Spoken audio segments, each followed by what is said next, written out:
Hi everyone, welcome to episode 3 of Unlearning Dentistry with Dr. Srishti Punjani.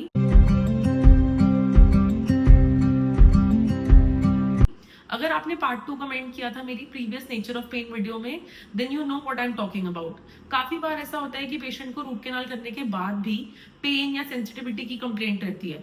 अब आप सोचेंगे कि सेंसिटिविटी होने का तो कोई रीजन नहीं होना चाहिए, क्योंकि एक बार अगर पल्प को रिमूव कर दें हम तो थर्मल रिस्पॉन्स पेशेंट का बंद हो जाना चाहिए.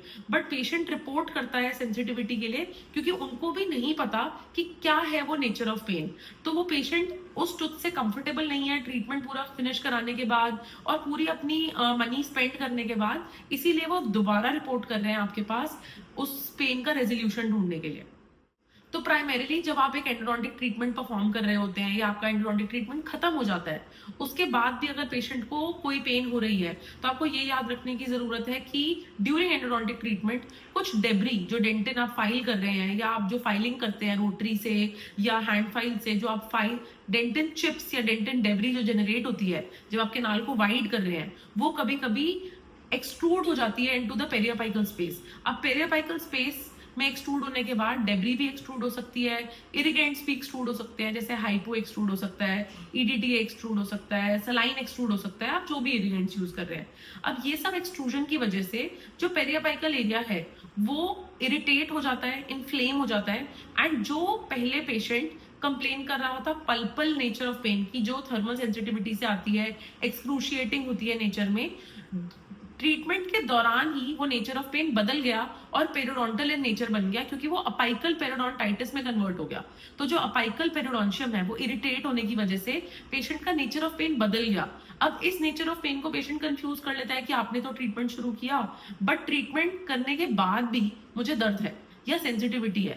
अब डॉक्टर्स काफी घबरा जाते हैं और ये सोचते हैं कि अब सीबीसीटी करा लिया जाए या रूट फ्रैक्चर के लिए देखने लग जाते हैं या मिस्ड कैनाल्स के लिए देखने लग जाते हैं. बट ये सब करने से कोई फायदा नहीं होता. तो इस नेचर ऑफ पेन को सॉल्व करने के लिए लोग क्या करते हैं कि वापस री एंटर करते हैं. जीआईसी जो पोस्ट ऑब्जर्वेशन फिलिंग पेशेंट की लगाई होती है या कंपोजिट फिलिंग की होती है उसको हटा देते हैं.